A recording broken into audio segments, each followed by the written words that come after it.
Nintendo cuts prices to keep up with Sega. Windows 3.1 brings GUIs to the masses. And LucasArts wants to bring simulations to the arcade. These stories and many more on this episode of the Video Game Newsroom Time Machine. I've been waiting a long time for a chance to say this. Stop the presses. Requiescat in pace. Makes him crazy, man. What is a man? It's me, Mario. What a mess. Get over here! Please save me.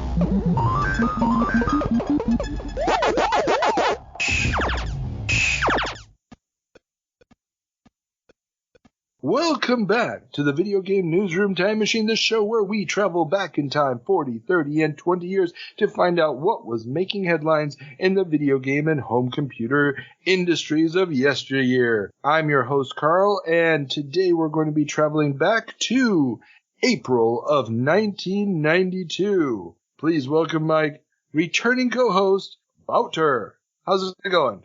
I'm doing great. I bought new mattresses yesterday, and I should have done that earlier. I had a great night of sleep. And that, people, is how you know that we're middle-aged men, because that is the most important news there is. Oh, new mattress and you slept well. Hell yeah. Yeah. It's a rare thing, so yeah. No pain in my back anymore. It's all great. Awesome. So, you made one other interesting purchase, though, that may be slightly more relevant to this show. Yeah, it sure is. It's a little device. It's called the Playdate, and it's a small yellow handheld. It's shaped like a brick, and it has a crank. Have you seen this before? I've seen pictures of it. We've talked a little bit about it off air. So it essentially looked kind of like a Game Boy with a weird little crank on the side that for some reason when I first saw it, I thought it didn't need a battery and you just have to wind it up maybe. But that wasn't the case. But unlike the Game Boy, it has a much higher resolution, but it only has black pixels, right? No gray tone. Yes. It's a non-backlight screen, and it's black and white only. Yeah, certainly a lot better looking than a Game Boy screen. You only need a little lamp around you, and then you can see the screen as well. So it's a lot higher contrast, a bit like early e-readers. I have a Kindle, like the first generation Kindle, and I think it's the same contrast as that one.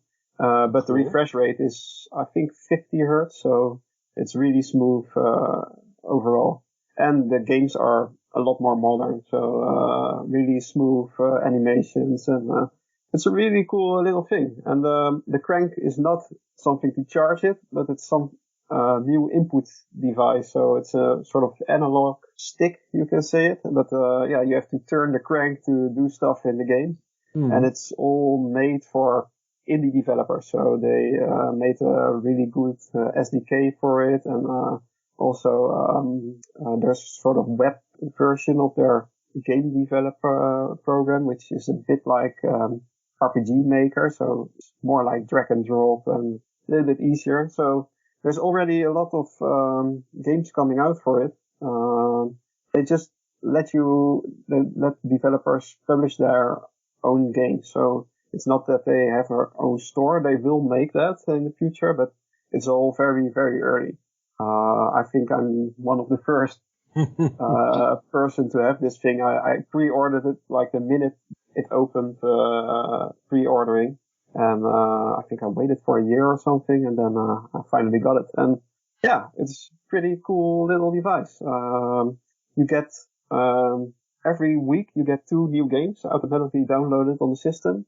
And I now have the first 4 games. The first 2 were really fun. The first game was like the surfing game from California Games. I don't know if you know that one. Oh yeah, come on, Commodore 64 classic. Yeah, it's really like that. A little bit more better graphics, but black and white. And you have to use the crank to steer your surfer around. So pretty hard, I always had troubles with the California games as well, and now it's even harder with the crank. But it's a fun little game, and the other game was more like a point-and-click adventure, but you have to search for birds, and you have to photograph them, and you use the crank to focus your camera and find kinds of birds and talk to the people around and solve puzzles. And it's more like graphics. This is more like a Pokemon game, so it's top down. And it's quite interesting what they do with it, and that's why I bought it. I thought this is a unique little device which will bring experiences which is not be found on any other device. So yeah, I'm really happy with it. It's not for everyone though. Not for everyone, and it's also really expensive, especially if you have to import it to the Netherlands. How much did it set you back? I think $250. Ooh. Yeah. But that's including import, tax, and shipping. And I also bought a little cover. It's like a magnetic cover, which clicks on it, and then you can bring it easier with you without scratching the screen. And I certainly don't want to lose it or scratch my screen, because it's really hard to get one. Because if I want to buy a new one now, if I lose it, then I'll probably have to wait for another years before it shows up. Because if you order one now, it will take endless time to arrive. And it's a small little company. It's made by Panic, and I think they have 25 employees, and only maybe 10 are working on this thing, so cut them some slack. But you have to wait a long time. But yeah, if you are interested, certainly take a look at it. And you can play it in emulator as well. They have an emulator, so you can even try the games which are released for it just in an emulator. Yeah, but without the crank, is it really the same experience? No. And also the screen isn't the same. It's not handheld, but still, it's you can do something. Yeah. So it sounds like you are very happy with it. Yeah. Actually, yeah. The new games from this week were a little bit disappointing. It was like one game was more like the music maker of Mario Paint. And I don't have any talent for music, so I was like, okay, fun thing, but not for me. And the other thing was, you walk around with a little guy and you can manipulate time with the crank, but there's all kind of enemies going towards you, but you have certain poses to dodge them. So he hops around, and if he is in the air, you have to stop cranking, so a bird can fly under him or something. But it sounds simple, but it's really, really hard eventually, and I couldn't get very far in that game, so I probably skip that one and wait for next Monday until the two new games arrive. Gotcha. Is anybody actually selling games that aren't part of that subscription thing? Yeah. On itch.io, there's already a lot of things, and there's one game, it's like $10. I didn't jump on that yet, but a lot of people praise that for the best game yet on Playdate. So it's called Bloom, I think, and it's something like, I think a bit like Animal Crossing, because you have to go back to it every day or something. There's something to do with time. And so it's a job. Yeah, that's part of it that I thought, maybe not. But if I get bored with it, maybe I'll spend another $10 and see what that thing is about. But yeah, sure, there will be coming a lot of stuff in the future, I think. So we'll see. Cool. Well, then you will keep us abreast of the developments with the Playdate then. Yeah. Excellent. I will. Okay, well, you haven't just been playing the Playdate, because the first thing that we're going to do here today, and please everybody, the usual disclaimer, when we're talking about this being April 1992 stories, of course we're using the cover dates of magazines and newspapers, so obviously the news happened at some point before that. And also remember that you can follow us on all the usual apps, and you should give us a thumbs up or something on your podcast app. That would be very nice. So, the first thing that we have to do before we turn on the time machine is make the co-host play one of the games that was reviewed in a publication dated April 1992 for a little segment we call the 7 Minutes of Heaven. And for today's, our choices today was a laundry list of classics, but we are in the age of the Amiga, and well, there's only one game that kind of spruced things up nicely enough that I thought it might be an interesting take. So, our choice today for Wouter is the Psygnosis classic Agony. Wouter, are you ready? I'm ready for my 7 agony. minutes of agony. Exactly. Good. Then let's get to it.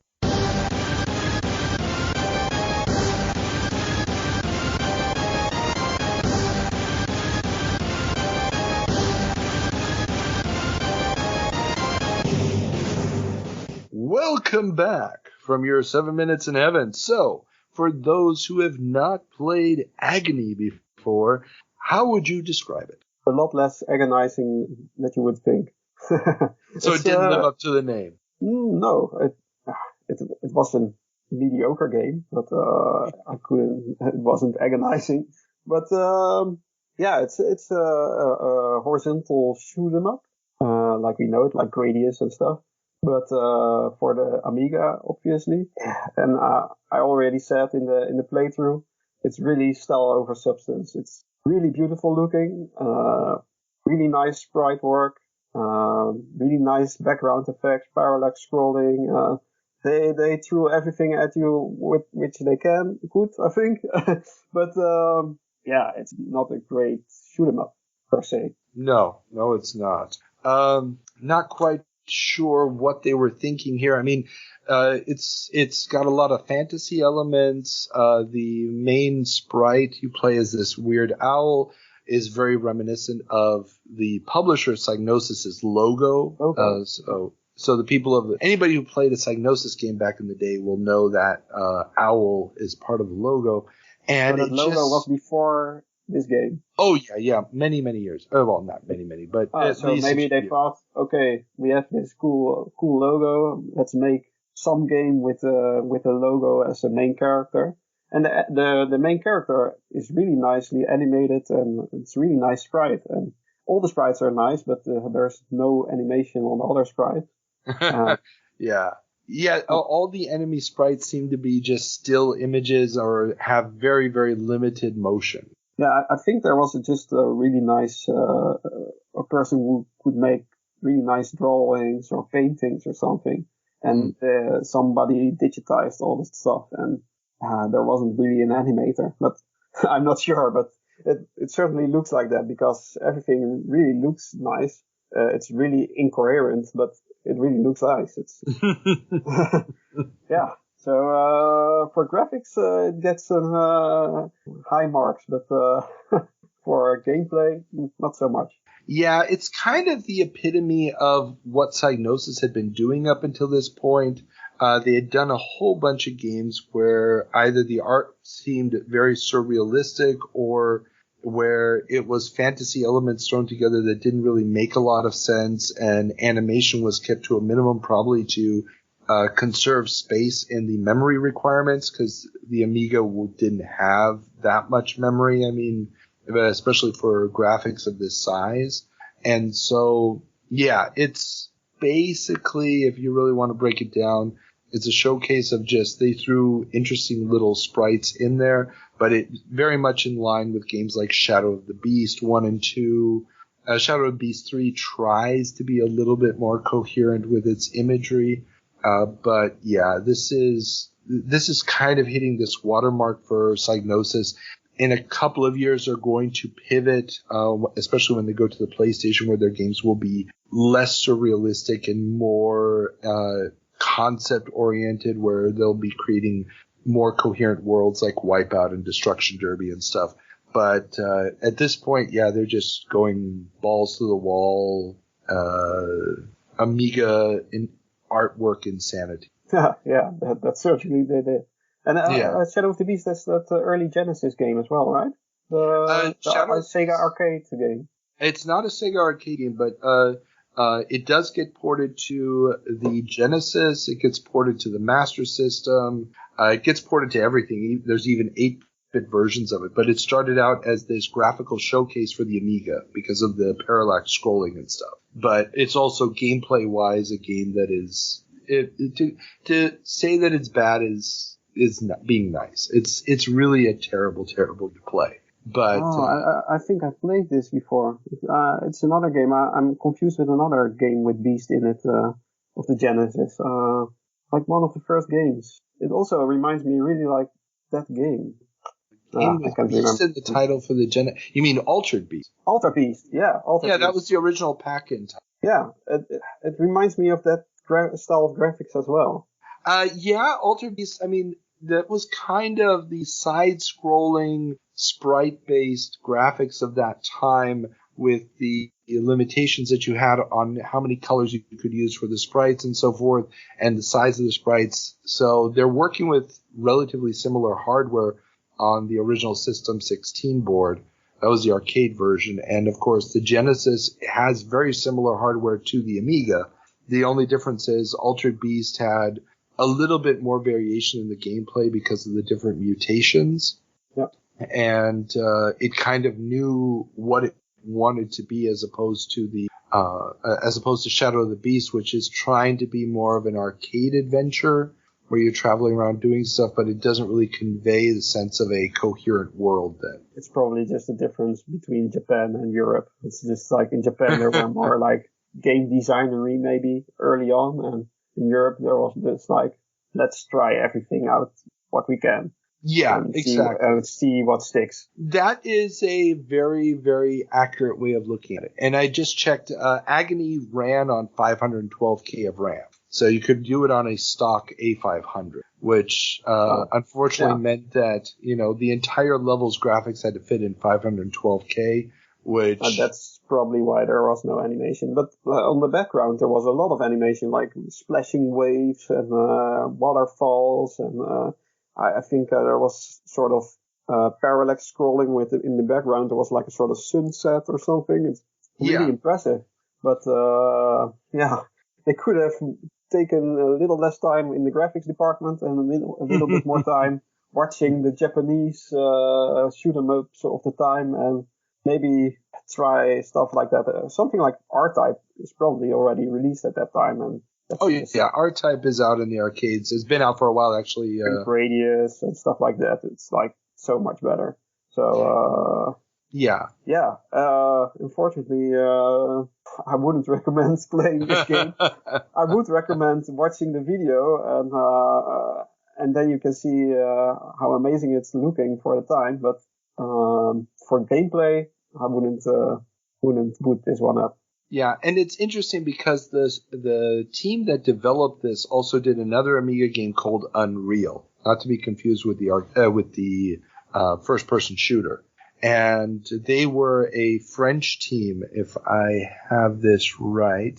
Yeah, definitely a French team based on the names, called Art and Magic. And they, Unreal was a very similar problem, or it was a game with similar problems, that it kind of looked really cool when you saw still images, and it had an art design that was over the top, but it never really added up to a functional game. That's kind of sad.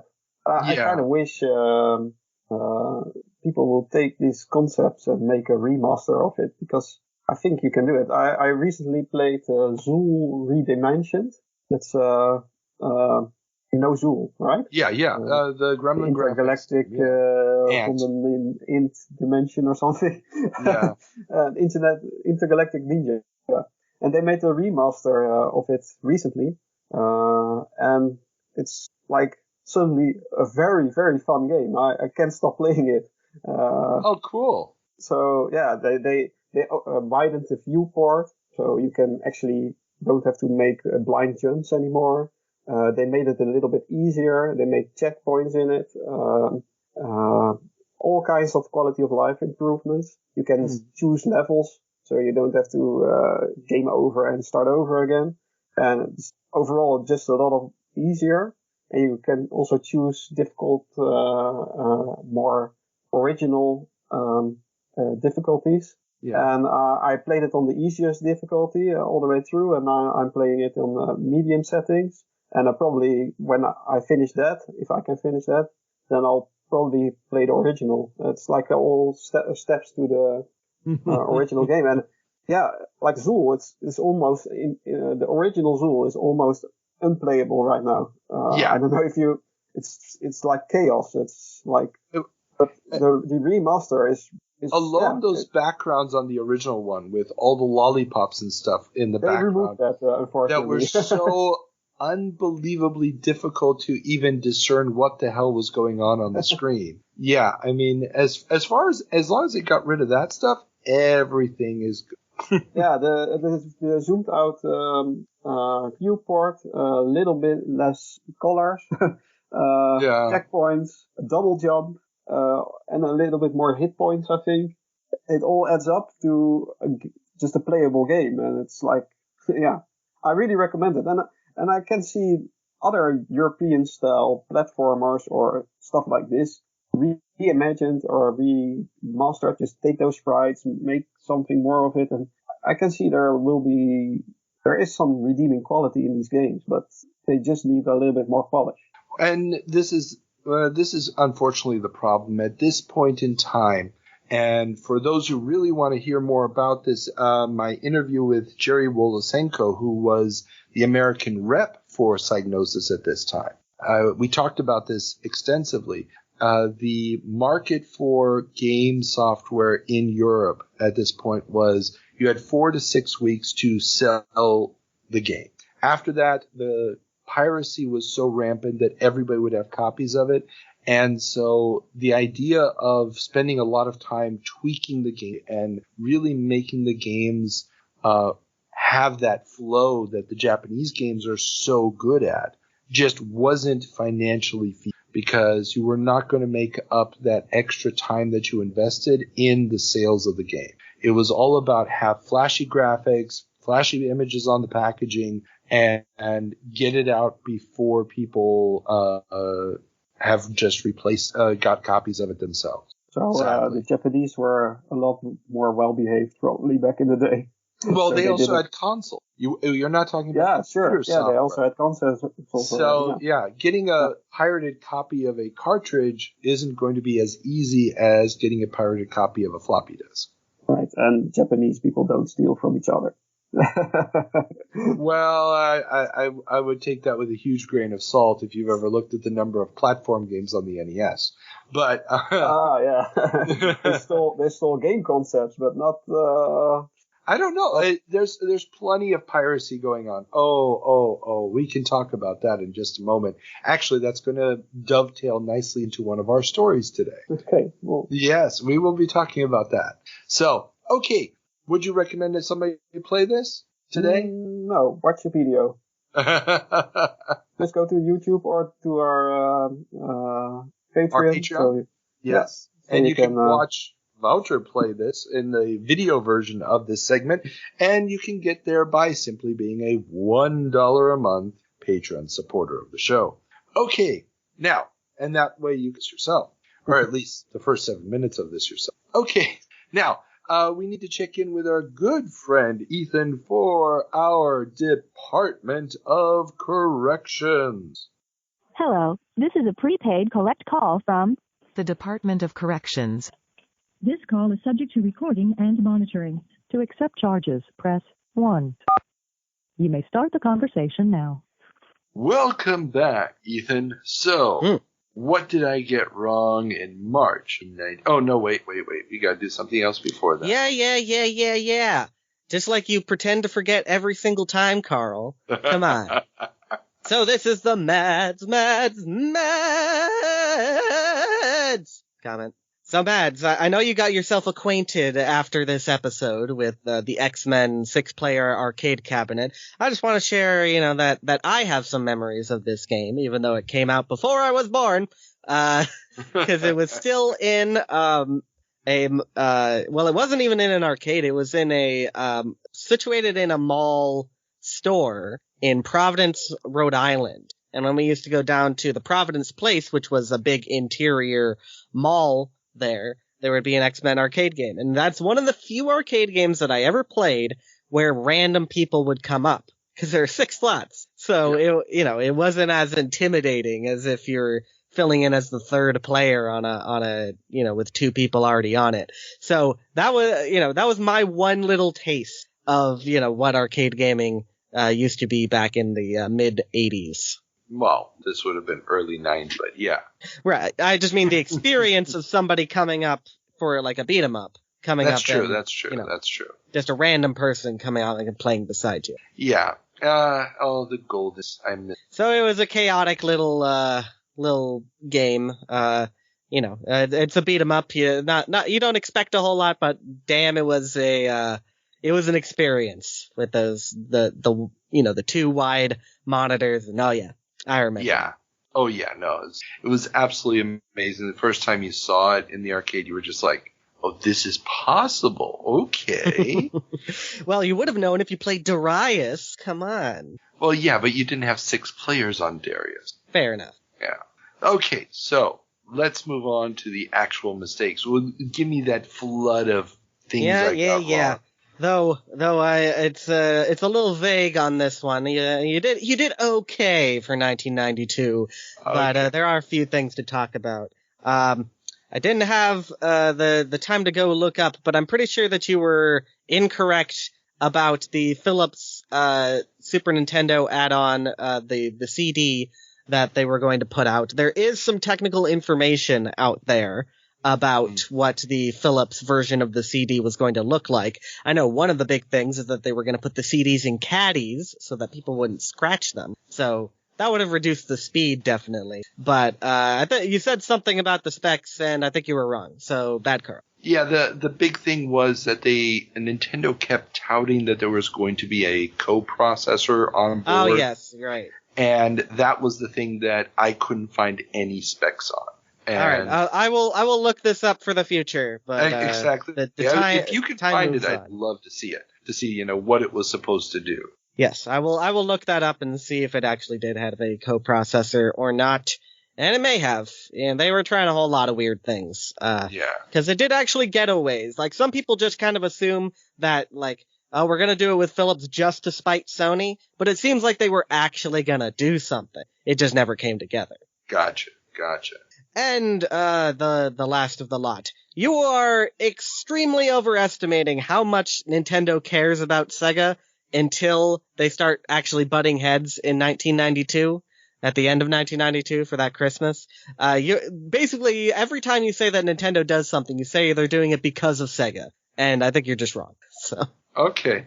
So, one of the stories we're going to be talking about this episode is them already, shortly after Christmas, dropping the price of the Super Nintendo. Well, that is fair. That is a thing that they definitely did because of the Genesis. That's a kind of a big deal, isn't it?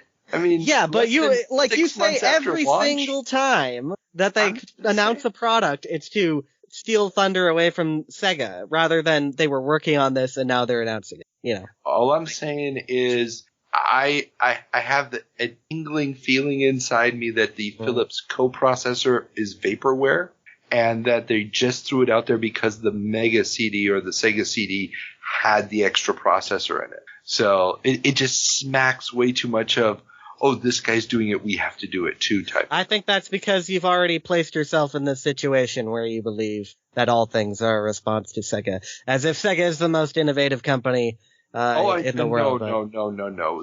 I have said many times on the show that Sega's hardware always seems to be trying to solve the previous generation's problems as opposed to looking forward. That's why the Sega Genesis, for many of its technical abilities, adds not a single extra button on the controller over the NES. It is still 4 directions and 4 buttons, just like the NES controller. Now it relabels the select button into a fire button, but that's not really innovation. It has nothing similar to Mode 7 or anything like this. It's just basically more sprites faster.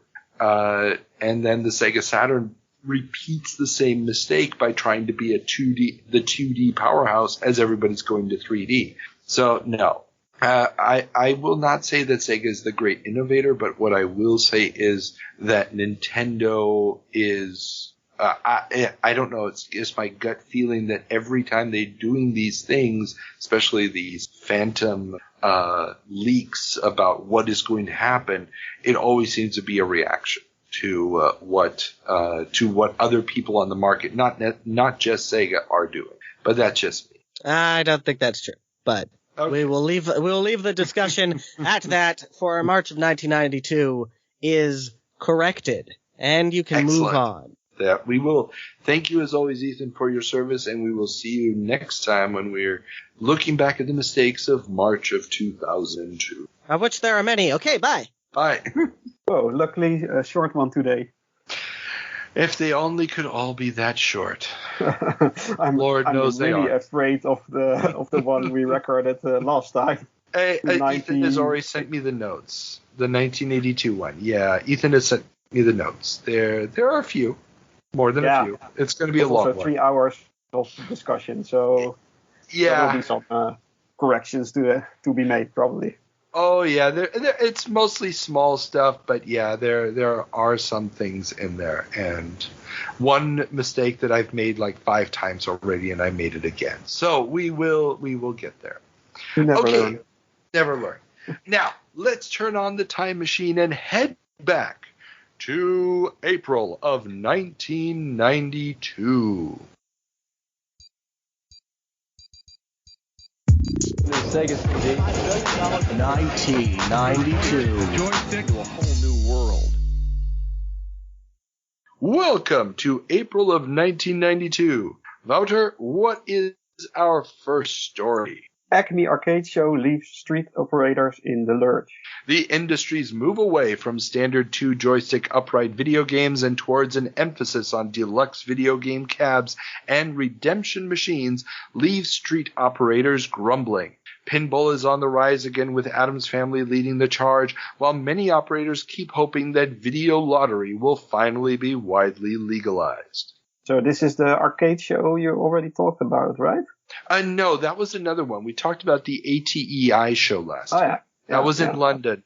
The Acme show is one of the shows in the U.S., and there's also the AMOA show that's still coming, I believe. And at the same time, there's also, it was reported on this month, but there was nothing really new to talk about, a German coin-op show also happened. So this is where everybody is making their orders because the big period for the coin-op business is summertime. So these kind of things don't exist anymore, probably. Oh, no, they still do exist. It's just that before video games, coin-op existed, because jukeboxes and pinball machines and what they call redemption machines, which is where, you play, you maybe have seen those machines where like coins are pushing other coins on little moving platforms and you get stickers or tickets or coins out of them. So any of these games or a whack-a-mole, all of this stuff existed. Video games kind of takes over the market for about 20 years, but then video games go into the home and leave the arcade behind. So, but the redemption business is still a massive business. Okay. And they want the video lottery to be legalized. So at this point it wasn't legal. Yeah. Ever been legal? Now, well, and this goes back to the question of gambling. In the United States, gambling is a very, very touchy subject. In virtually all locations in the United States, gambling is illegal. And where it is legal, it's only legal with very special permits and in certain locations. So this is why you don't have a lot of casinos in the United States. This is why Las Vegas was such a big deal back in the day, because it was the one place in the United States you could fly to do this. Now there's also casinos that have been opened up on, for example, Indian reservations and so forth. I've seen that. But they're very, very limited in their availability. And there was a big push around this time to get what they were called video lottery. This means video games, but that pay out. So you Sounds play like the a game. cool concept. Yeah, I mean, this would be your, digital blackjack or digital roulette table or whatever. So that it's a computer-driven randomizer. So it's always gambling because it's not a skill-based game. But the dream is that you're going to be able to have these in bars and stuff. that funny. would be entertainment for adults, similar to what you have. I don't know how it is in Holland, but for example, in Germany, you see these, gambling machines, now they're all digital, but one-arm bandit type of machines. And, fruit machine. Exactly. Fruit machines, as they call them in England. You see them all over the place in bars and in eateries and stuff. I actually played the video lottery thing not long ago. There's a bar in. Do you know the game Prey 2007? Like the game which starring a Native American as a protagonist. No. Oh, which game is this? Prey. It's called Prey. And it's made Prey. Sorry, for some reason I understood parade. I was like a gay parade. What? No. Prey. The it game starts in a Prey. bar. Yeah. It starts in a bar, and they have a lot of those video lottery machines in that bar. And I played some of those. It was like a blackjack and I think video poker and stuff like that. Exactly. So, and it's also in an Indian reservation, so it's probably around that time. Yeah, and a lot of the street operators are under pressure at this point. Street operators being the people who just put, like a Street Fighter machine in a 7-Eleven or, at a truck stop or something. Yeah. And these guys are seeing that the home console market is eating into their profits, that the arcade games are getting bigger and more complex. So you can't just put them in a small little location. You have to put them in the so-called family fun centers, which are, the places that have mini golf and laser tag and also a big arcade.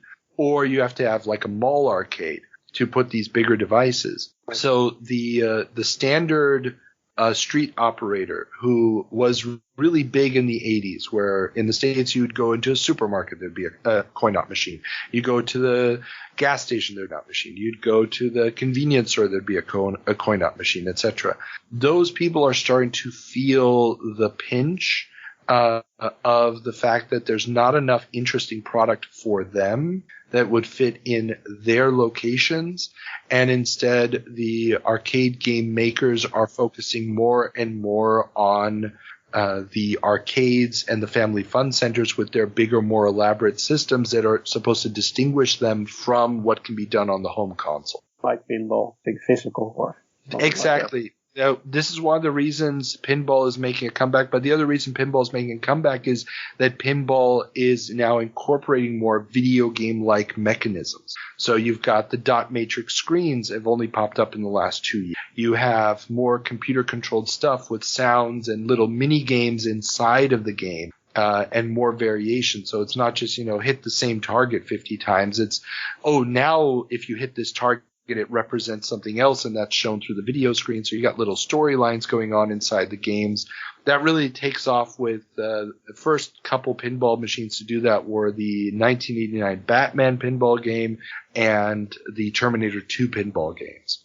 I vividly remember Jurassic Park pinball game where the dinosaur grabs the ball at a certain point. There's a mechanical dinosaur head which swallows the ball at some point. It was really like a sight to behold as a kid. Oh, yeah, definitely. I mean, these things have gotten so complex at this point, and the gameplay is getting more complex, and there's things to discover which makes you want to play again and again and again to unlock more and more of these secrets inside the game. And that's where pinball is really having its renaissance. And flipper pinball is going to hit its maximum sales potential with the Addams Family. The Addams Family table will go down as the most sold flipper pinball table of all time. I think I even see these pinball tables around sometimes, the Addams Family ones. Oh yeah, there's a ton of them out there. Like I said, it was the most sold one, so it just got everywhere. And then they released a celebratory version of the table with like a gold ball, I believe. That's also out there. So yeah. Who produced those? Williams or something?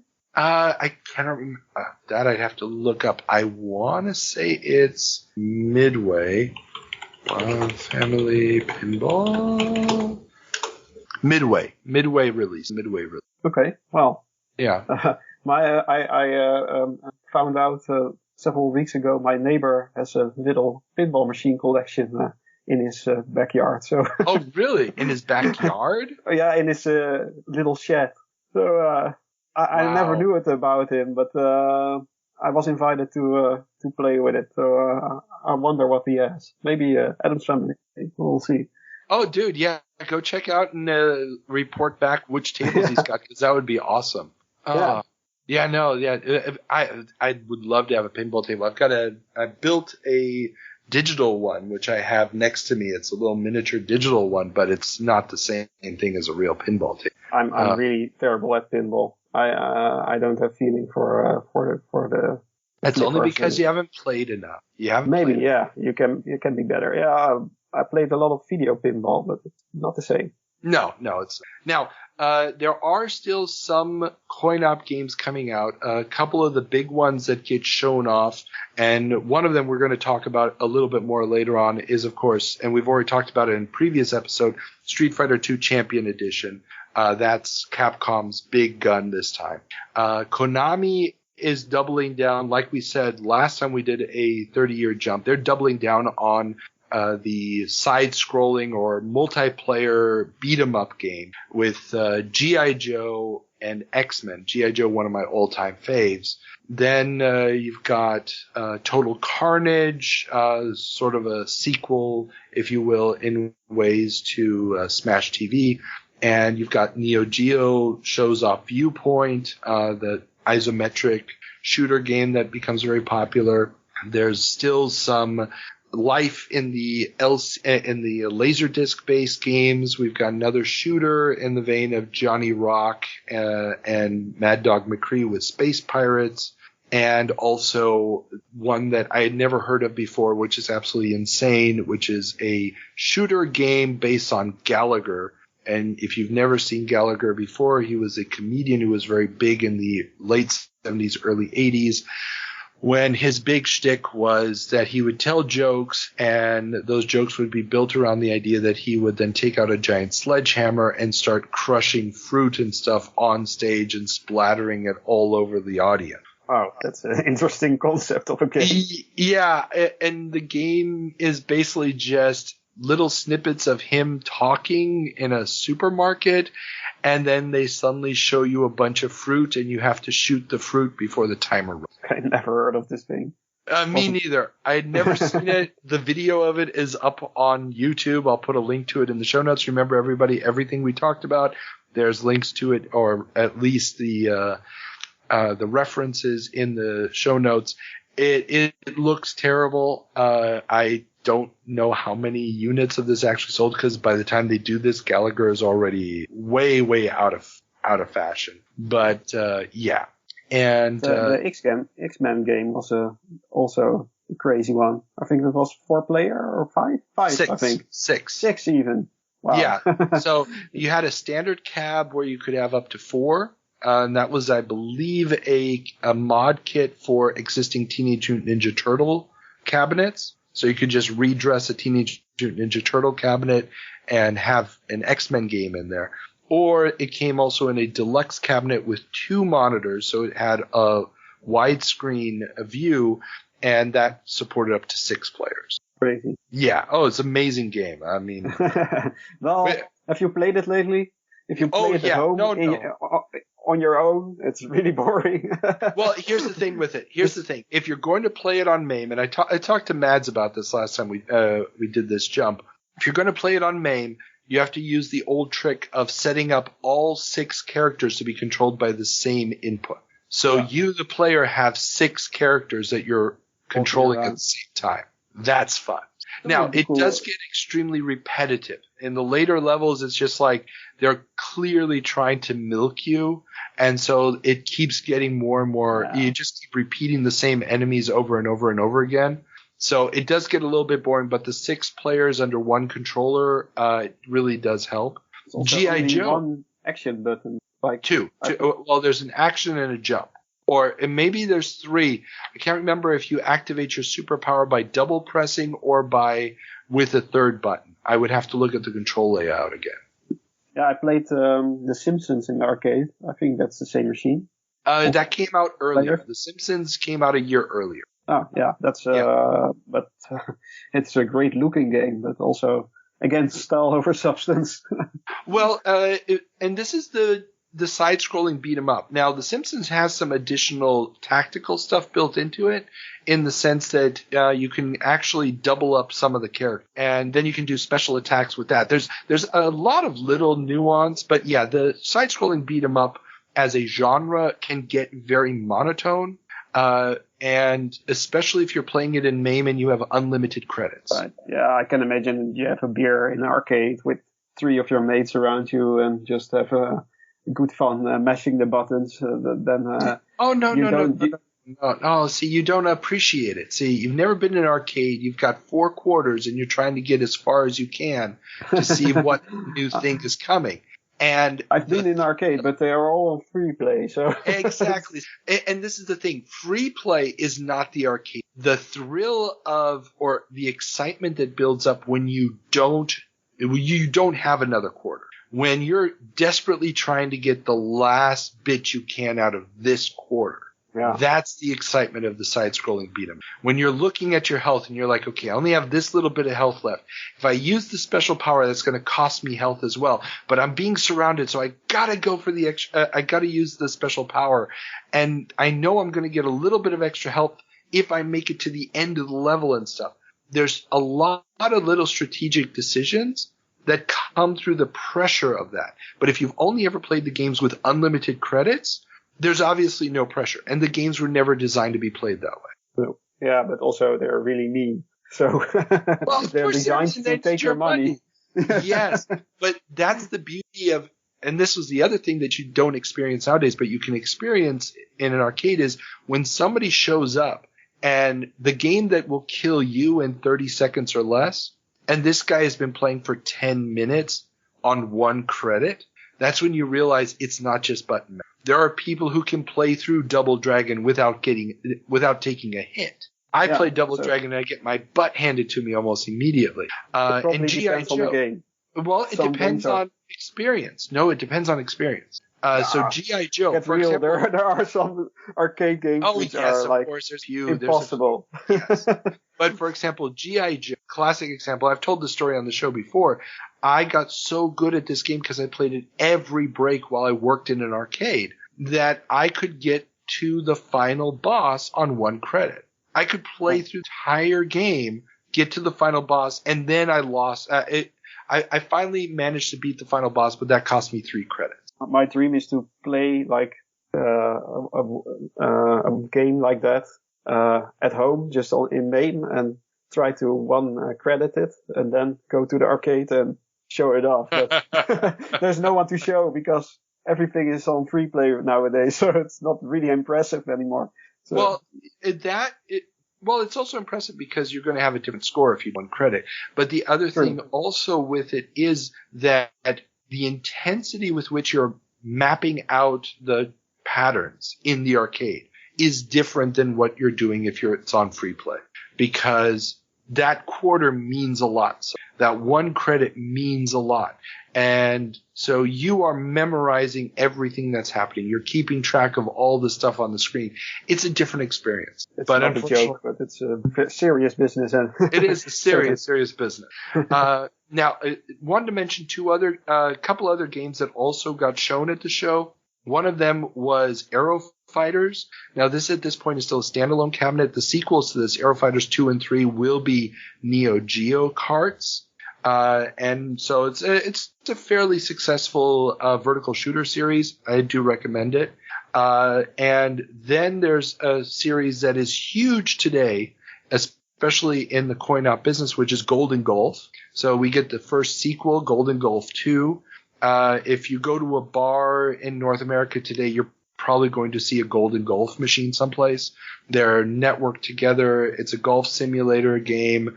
Extremely, extremely popular, still to this day. And it's controlled with like a trackball? A trackball, yeah. Yeah, you control it with a trackball. Yeah, I've seen those. Yeah. Interesting. Oh, hugely, hugely popular. It's one of those. I really like golf games. Yeah. I mean, I still prefer Neo Turf Masters, but... Oh, that's a good game. Yeah, it's amazing. It's amazing, yeah. You can say that. And the other game that I thought was really, really interesting that gets shown off is a game called Invaders 2K. Now, the Sega is showing this game off.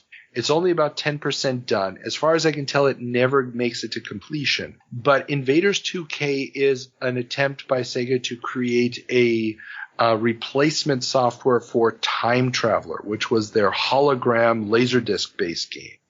And they've done a couple other things with that cabinet. It uses mirrors to create this hologram effect. Invaders 2K is going to be a shooter game. They also did a one-on-one fighting game in that cabinet, but doesn't really take off. So ultimately, that hologram technology is not going to work for them as far as something. Well, it's too limiting because you can't have the big screen. You can't have, the borders of the screen because it's supposed to look like standalone characters standing in a void or standing on this weird platform.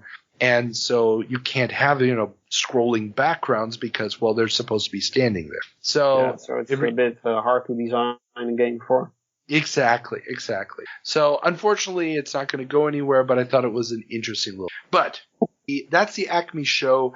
There was something at the ATEI show that we did not talk about last time. It sort of got one little mention, but this month there's a whole bunch of additional magazines that are reporting on that show, and they did point out one interesting new development. Rediffusion is going for full immersion.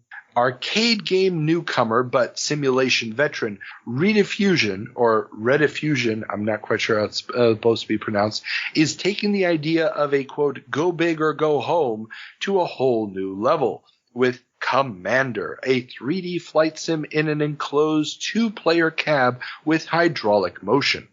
The guts of the machine are a 286 PC with a 40 meg hard drive, rendering actual 3D graphics, unlike similarly high-priced amusement devices like Sega's R360. While Rediffusion, which has been involved with flight sims since the 1950s and is a subsidiary of GM, will make the hardware and systems, the games will be developed by gaming legends at Lucasarts. Cool.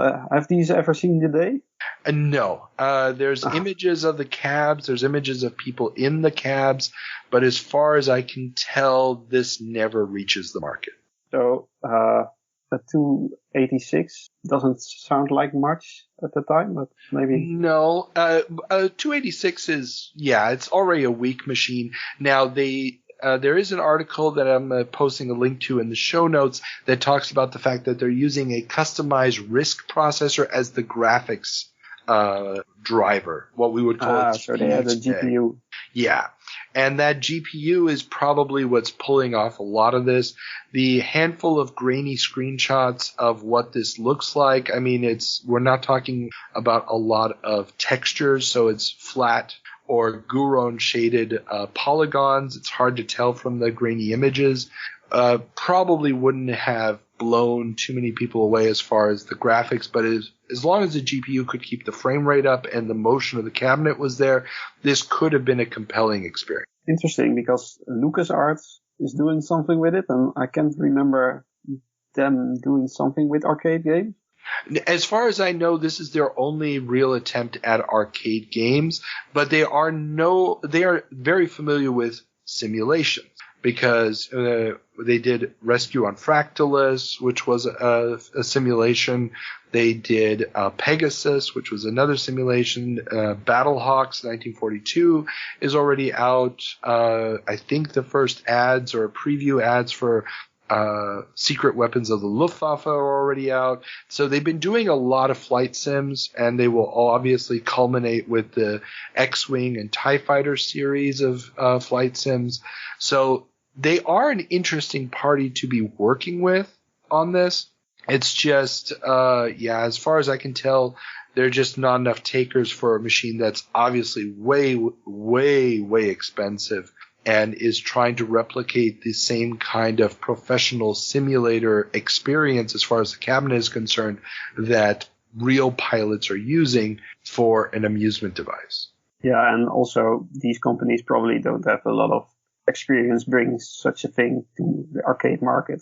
Yeah, I mean, the wear and tear that an arcade machine has to put up with. I mean, it's not like, oh, we ran the simulator for 3 hours today. This thing's got to be on site, moving back and forth, maybe for 12 or 13 hours straight. And you're going to have the personnel to be able to repair it. I mean, yeah, because there's probably a lot of kids trying to destroy it.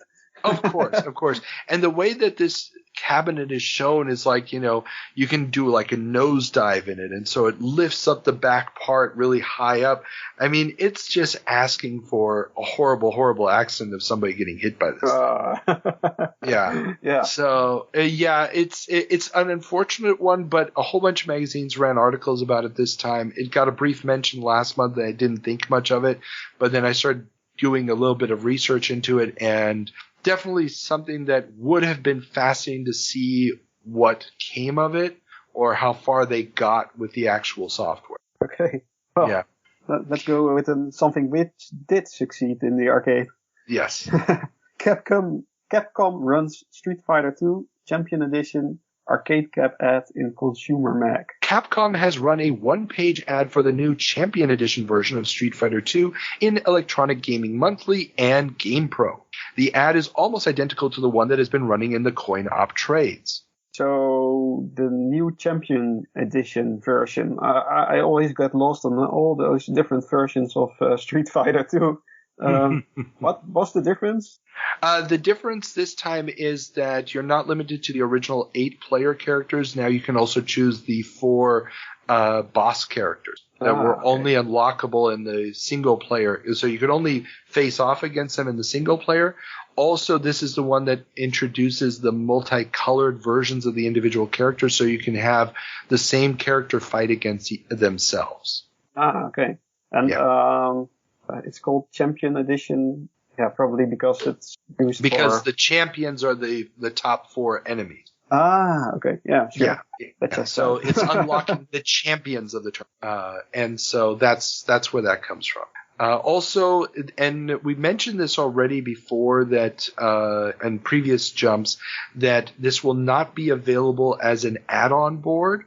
It will only be shipping as a full cabinet. So you can't just pull out the guts of your existing Street Fighter II cabinet, in which there are hundreds of thousands already out on the market, but you would have to buy a whole new Street Fighter II Champion Edition cabinet. Now, why was that? Just to sell more? Well, and that was the reason. That was the question.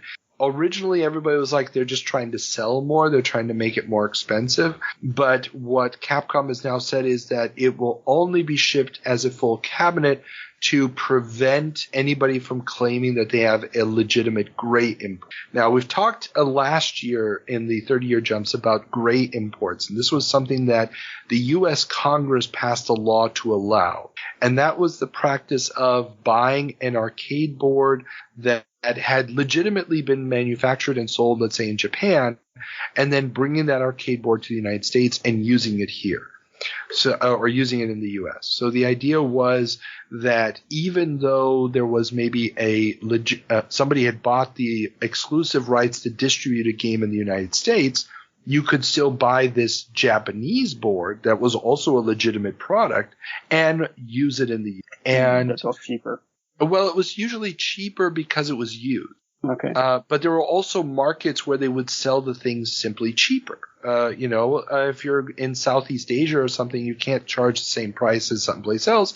So there would be cheaper, legitimate boards. And the U.S. distributors or the U.S. licensors, and in the early days, the licensing was a much bigger deal, as we see with, for example, Namco develops Pac-Man, but they're not the ones bringing it out in the U.S. They partner up with an American company. Also, they release it later, probably, in the arcades in the US? Usually there's a little bit of a delay. The arcade delay isn't as big of an issue.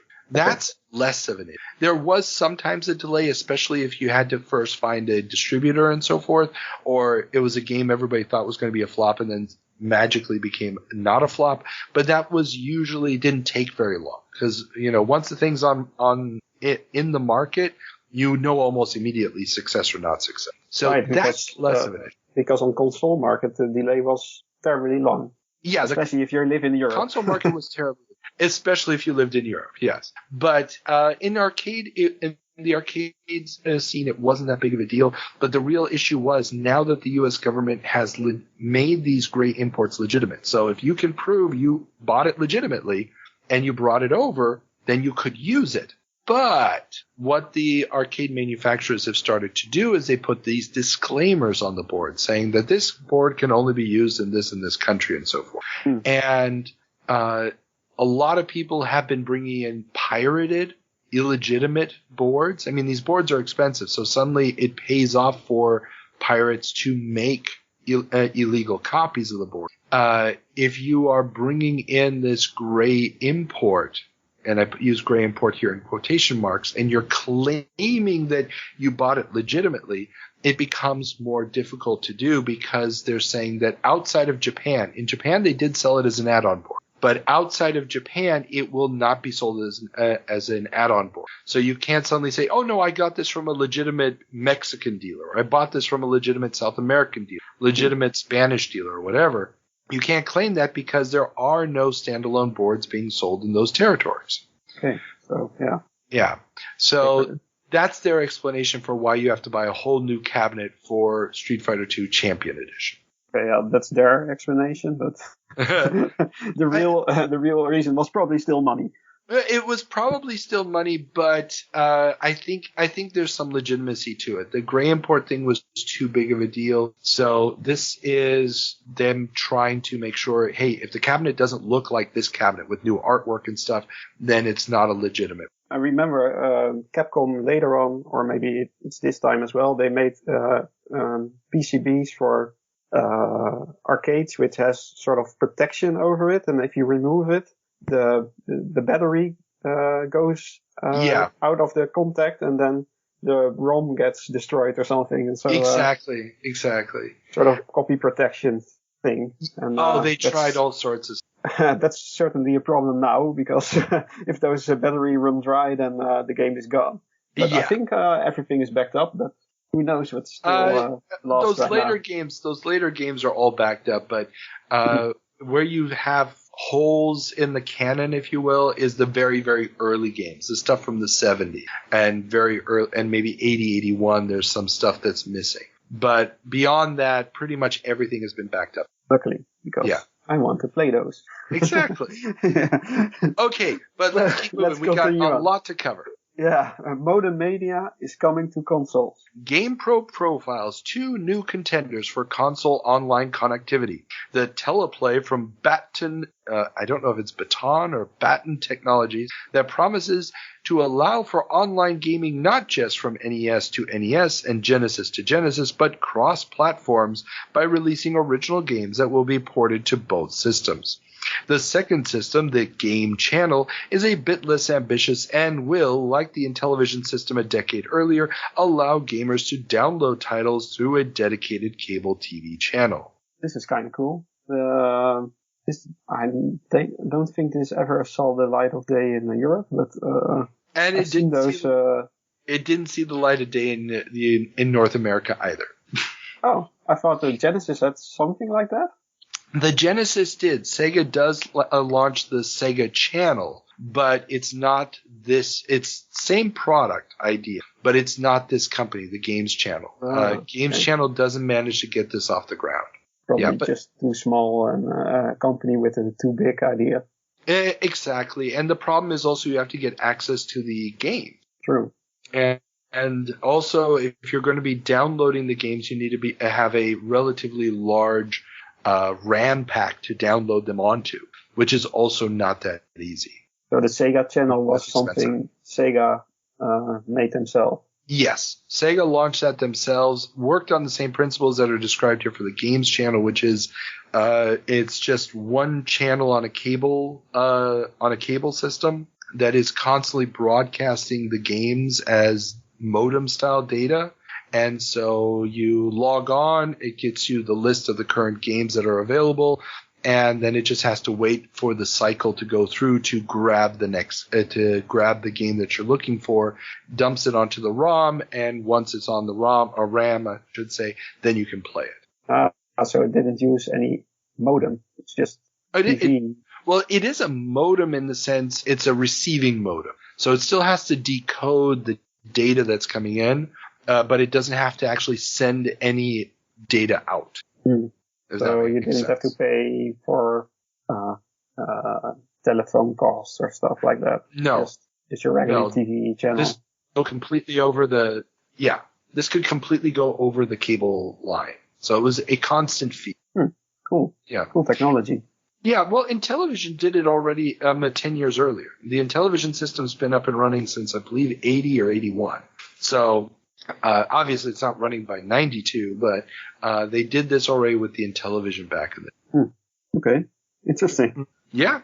Never hugely profitable, but, it was a cool way of approaching the system. Okay. And the Sega channel, is that released that's around not this out time? yet. Or? No, that's going to come out, I believe, in 94. Oh, so it's right as the Genesis is dying, they finally launch it. A friend of mine had it back in the day when I was living in Seattle. I remember going to his house and downloading, I think we downloaded Earthworm Jim or something. Yeah. Well, let's see what Nintendo is doing. Nintendo cuts SNES price. With Sega giving them a run for their money, Nintendo has announced a $20 price cut on the 16-bit console to $179.95, while also announcing Super Mario Bros. 3 as the new NES pack-in and a drop in the Game Boy's price to $79.95. So they started to actively declare war with the Sega. That's probably the best way to interpret this, yeah. So the drop in the Game Boy price makes sense. The Game Boy's been out for a while. Bundling Super Mario Bros. 3 with the NES also makes sense. The NES sales are dropping, and you probably already got your big hit sales for Mario Bros. 3 out of the way. But this relatively quick drop in Super NES price, because it just came out the Christmas before, that smacks a little bit of, we have to do something to compete. But the Sega is probably still way cheaper. The Sega, we talked about Sega dropping its price, I believe last 30-year jump or the time before. They're hovering, I believe, at $150. Oh, it's not even that different. It's not that different, but it is still a significant one. And up until now, the Super NES costs $199. So if you're going $150 to $199, that's a significant. But the Super Nintendo came with a better game. Well, the Genesis is coming with Sonic the Hedgehog at this point. So, like I said. Well, and this is the thing. You have to also remember at the time, Super Mario World, despite having all of these innovative features in it, from an outsider standpoint, if you weren't really deep into it, it doesn't look that much different than Super Mario Brothers. Yeah, and also it's maybe not that different than Sonic. No. Sonic. When you see Sonic moving at full speed across the screen and the whole thing is just zooming by, that looks different. That is not your slow-paced Mario, fat little plumber jumping up and down. This was the cool blue streak just running across the screen. Yeah, and they used that in their marketing. The blast processing. Yeah, we're not at blast processing. That marketing slogan is still yet to come. That is coming. But for the outside observer, and I remember being in U.S. in Christmas of 1991, and there was a palpable feeling. If it hadn't been for F-Zero to really show off the fact that the Super NES could do things that the NES couldn't, that the Genesis couldn't, or the Mode 7, I personally wasn't impressed by Mario World. It just didn't look like it was that big of a difference over Mario Brothers 3. And it even wasn't that much of a difference. But not when you really think about it. No. Now, granted, if you really get into the details of Mario World, it's a hugely improved game on so many levels, so many new features, and minimal use of Mode 7 that's in there really does create new types of challenges and blah, blah, blah.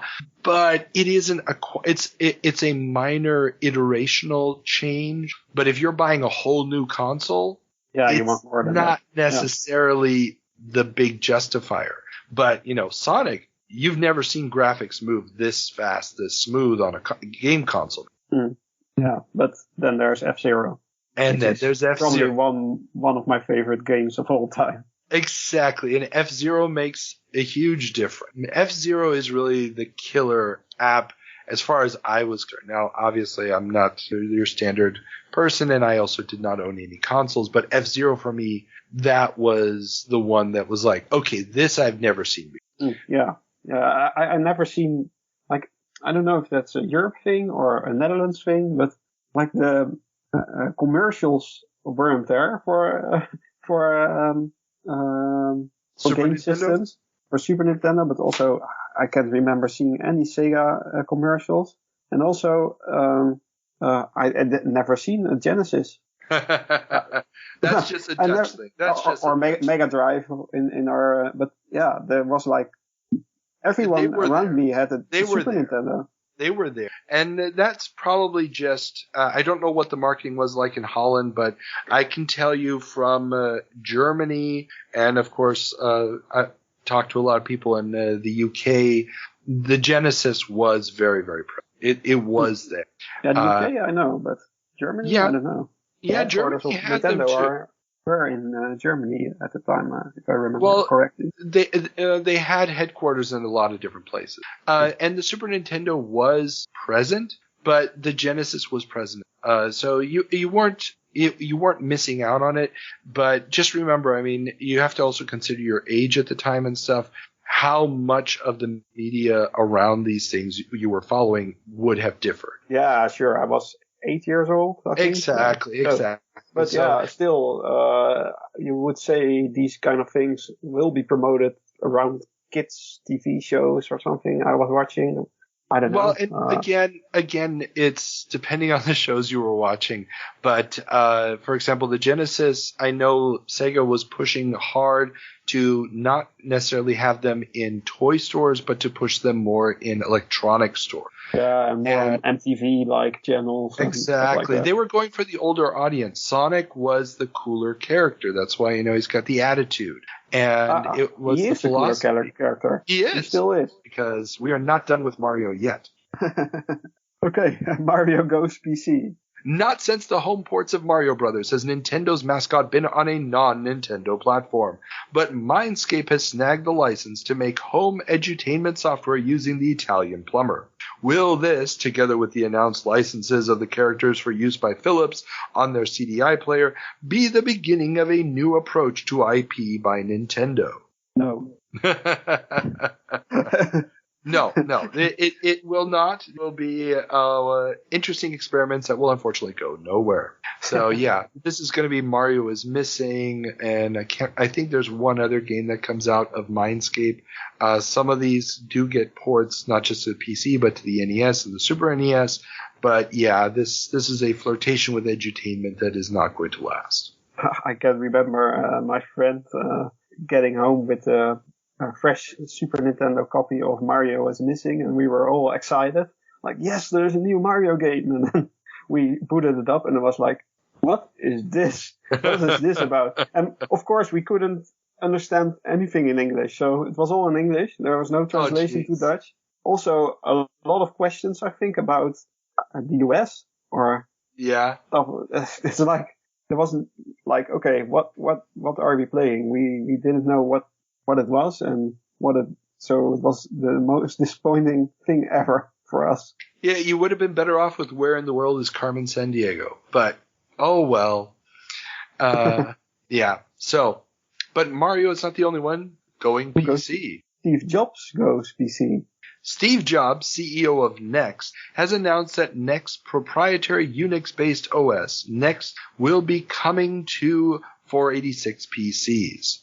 While he stressed that Next will continue to compete in the hardware arena, the Next Step OS will become an option for existing users and developers at just $995 for a user version and $2,500 for a developer version. Oof, that's a lot of money. And probably nobody bought it. Well, a few people did. I mean, id Software ends up using a Next machine to develop Doom. Doom. Oh, Doom. Yeah. The only problem is that they actually use Next hardware for that. Yeah, they bought the machine and the software came with it. Exactly. So this port of Next to the Intel-based machines is going to go nowhere.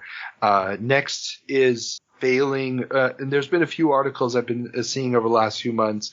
Next is desperately trying to figure out a way to become a profitable venture. They have interesting tech and everything, but it's typical Steve Jobs, overpriced, and lack of software support, and there's just no way for Next to really set the world on fire. I think Mac OS X is sort of... Yeah, it's basically Next. It's Next Step OS. So they just took that over. Yeah, and this is also why they were able to transition away from the old PowerPC chips to Intel chips for the machine. Okay. Yeah. But that's essentially Steve Jobs returning to Apple and selling them the Next technology is what's going to save Next. Oh, so they really sold the whole company to Apple at the time. I don't know if they sold all the assets of the company, but basically that's what ends up. Good deal for Steve. Yeah, and also Apple desperately also needed help at that time, so having the original co-founder back helped. And speaking of what's happening on Intel platforms, Windows 3.1 has arrived. Fixing many of the bugs from the past Windows installs, Microsoft's latest version of their GUI system is ready for multimedia right out of the box. This is where Windows really started off. Yeah, this is when Windows is finally going to take off. It's been around for, since 84 or 85 at this point, but yeah. So 3.1 includes what had previously been sold separately as the Windows Multimedia Extensions Pack, and that had already been out for a few months for Windows 3.0, and it's meant to... And we've talked about this on the show in the past, multimedia PC, the MPC, which is this catchphrase that is going around in the industry amongst PC clone manufacturers of trying to create this standard for what will be the multimedia PC, the machine that can play music and video off of CD and do all these other things. Well, this is supposed to be the operating system that gets you there, with built-in voice recording software and all this other stuff. And, did it? Yeah. Yeah, it did. Okay. 3.1 is going to take over. 3.1 is going to become the operating system everybody loves until Windows 95 comes out. I think we jumped in at Windows 95, but I can remember 3.1, but I think we're still using the Amiga before that, but I'm not sure anymore. And 3.1 is going to be the one where most people first experience a web browser. 3.1 is going to be the one where people are beginning to understand that you can run all your software inside of this GUI interface. Yeah. And also play Minesweeper. And play Minesweeper and Solitaire and FreeCell and Chips Challenge and all the others. I have all those games on the Game Boy cartridge now. Yeah, because they ported the Microsoft Games Pack to the Game Boy, didn't they? Yeah, there you Game Boy go. Color. Yeah. There you go. So, And speaking of the competitor platform, CD TV becomes a computer. Commodore announced that keyboard, mouse, disk drive, and memory expansions will be available for the CD TV, turning the system into a full-blown Amiga computer. So what is this? Sort of upgrade for another older Commodore? No. So what they did was, in the battle to get in on the multimedia hype, because CDI has been delayed for years now, and other competitors are jumping in the market. They wanted to have a foothold in the multimedia set-top box in the living room market. So something to link up on your TV. Exactly. And so what they did was they just took an Amiga 500, ripped out the disk drive and the keyboard, put in a CD drive, and got rid of and gave it this weird remote control that was supposed to control everything. And that was they released the keyboard, the mouse, and everything. What was the Amiga again? And then exactly. Then you got a Amiga you can hook up onto your TV. Well, the Amiga could always hook up to the TV with a TV adapter. There was a TV adapter you could plug in the back. I believe the A520 was the serial number on that. So the Amiga could always be hooked up to a TV if you had the right adapter. And like if you look at all those game bundled Amigas that came out in the UK, for example, they always had the TV adapter in the box. But that was part of the bundle. Wasn't the TV a lower resolution than the normal screen?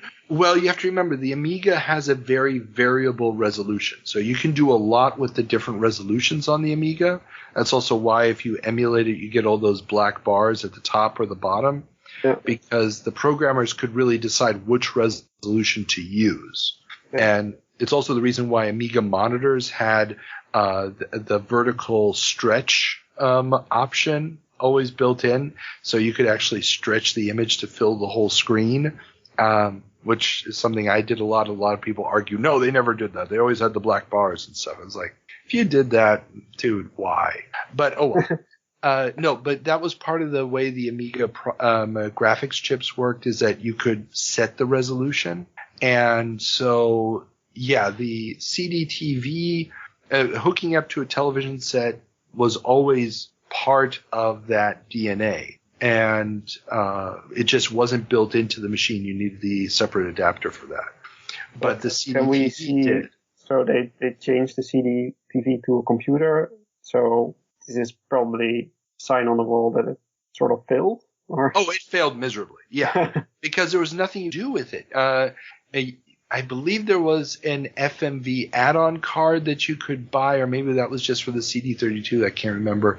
But essentially, there's nothing you can do with this machine. It's a 1985 Amiga, for better or worse, with insufficient memory to do anything processing-wise that's impressive, with a remote control that is terrible to use, with a simple lack of what are you supposed to do? I mean, read text on your television set off of a digital encyclopedia on a CD, and the few video clips that you can watch are so grainy and so bad and so low resolution that it just makes it look terrible. So no, there's absolutely no point to the CD. But it sounds like a CDI, and that still have to be released at this point. Exactly, and that was the whole point. It was basically just take the hardware we have, slap a CD player in it, put it in a black box, throw it on the market, we'll make some money. But why did Philips still release CDI if you can see that this isn't working? Well, because they had invested so much. They were a large corporation, There's no way and they were going to succeed where others had failed. And yeah. We know history. That's why. We know the history of this. We know how that is going to go. Okay, let's continue. Yes. Epix targets laptop gamers. Epix has launched Getaway, a collection of 6 games optimized to work on the low refresh rate LCD displays of current laptops. The games are also designed to be played through in 5 to 15 minutes for the busy executive on the go. Perfect for lunch breaks.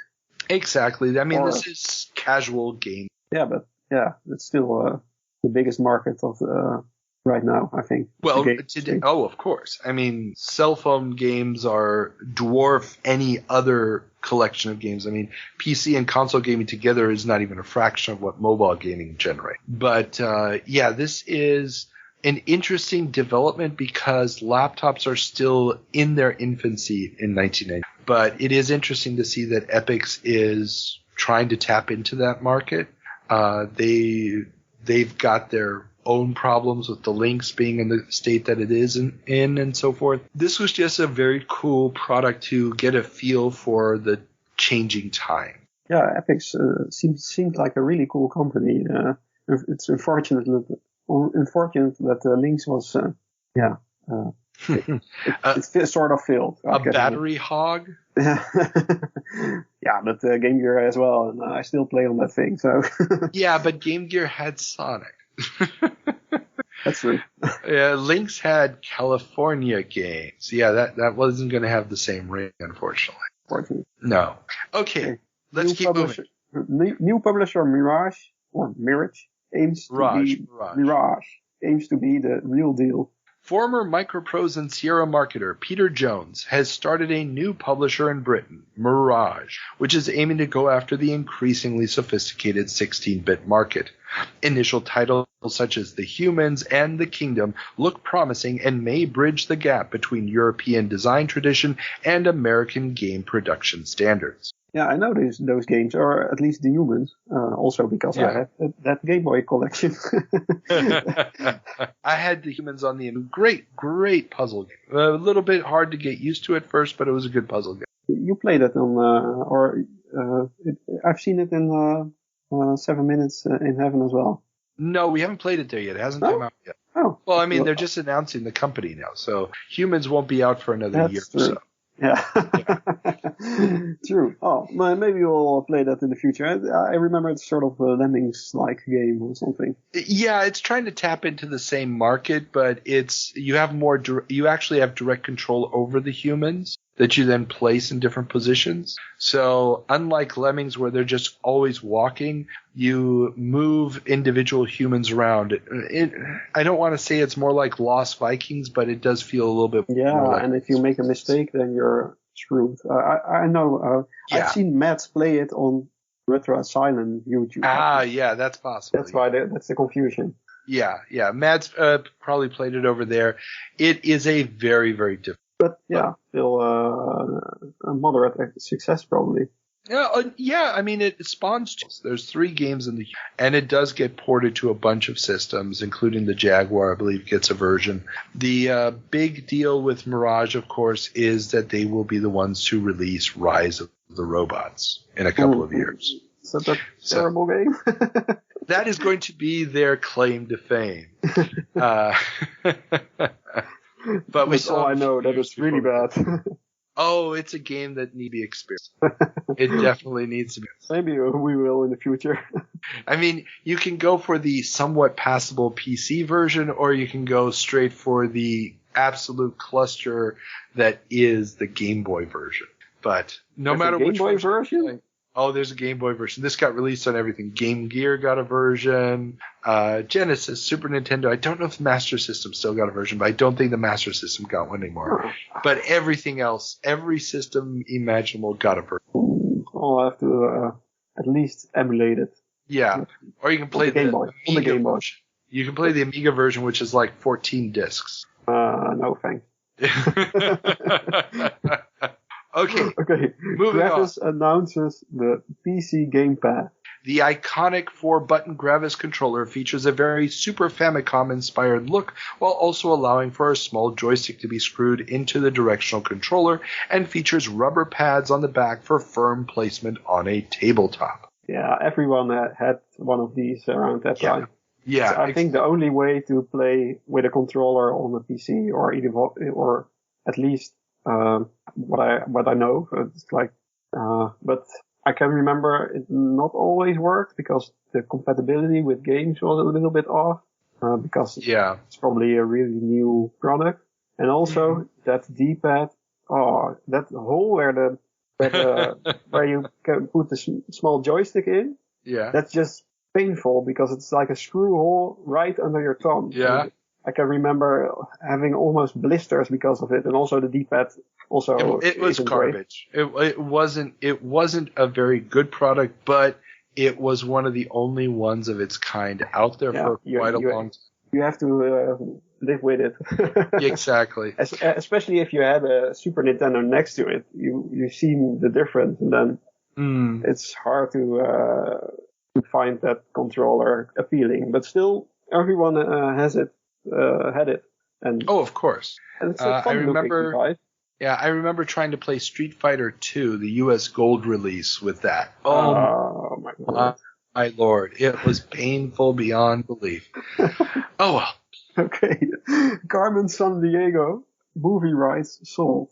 Michael Uslan and Benjamin Melniker, the producers of the 1989 Batman movie, have scooped up the rights to Broderbund's Criminal Mastermind for a feature film. Has this film ever released? I don't know anything about it. No, there's no movie release. They don't actually pull off a movie. Now, I believe that they still own the rights. They may still be the producers on, for example, the new Carmen Sandiego show that was on Netflix, game show for kids on U.S. television. And we've also spoken with the one of the brothers of Broderbund, and he talked about how they were convinced to sell the rights, the media rights to Carmen Sandiego in order to help promote sales of the software, and that worked for them. So yeah, there's a couple of issues here, but there was no actual movie comes out of this at this time. Unfortunate. Yeah, it would have been interesting to see what they could have done with it, and but then again, there's some horrible stories about Michael Uslan being a bit of an idiot. And I'm referring here specifically to the Kevin Smith stories about this, what he wanted to do with Superman and other characters. So maybe we dodged a bullet here with what would have happened. Probably because video game movies never have been good. Well, no, come on. Mortal Kombat. All I have to say is Mortal Yeah, Kombat. I love that movie, but I can't say it's good. The first is great. Come on. That first one is awesome. Yeah, sure. Okay, well. That first one is great. Okay, Yeah, I'm just looking here now. Especially the and soundtrack. And I know that, yeah, Michael Uslan is not listed as a producer of the TV. So, at least not of the new TV show from the 2000 teens, I guess. That's what we're calling it. But 89's Batman is pretty good.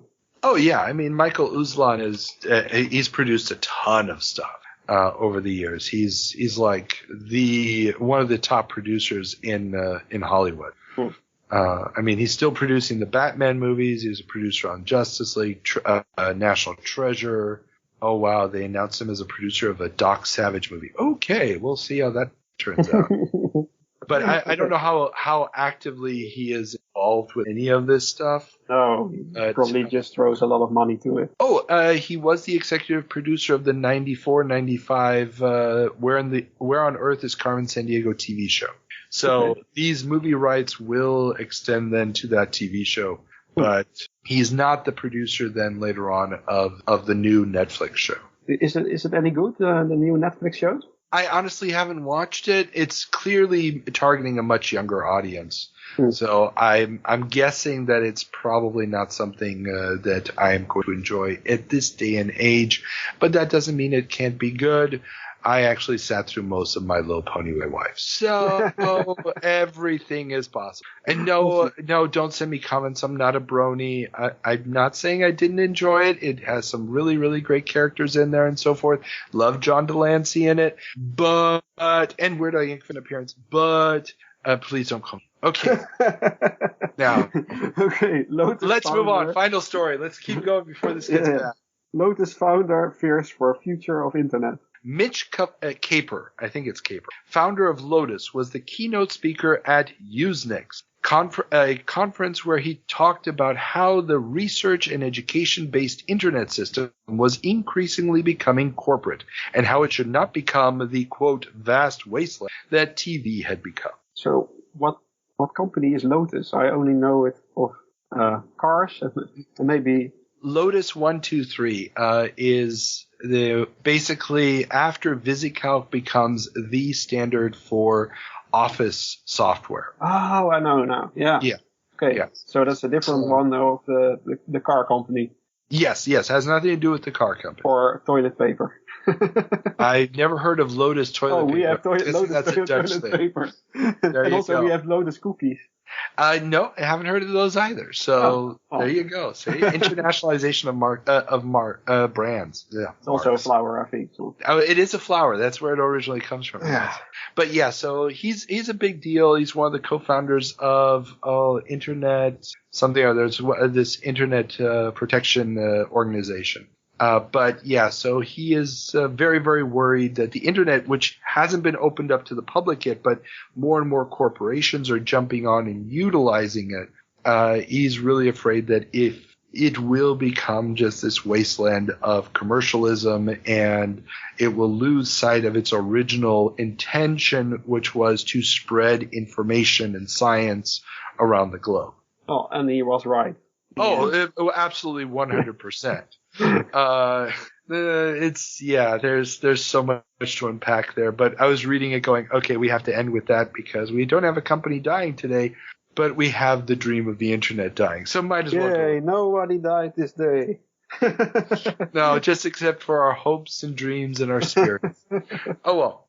Okay, that is the end of our time jump today. Wouter, you've got to decide what is the word of the episode. Whew. Yeah, that's a hard one.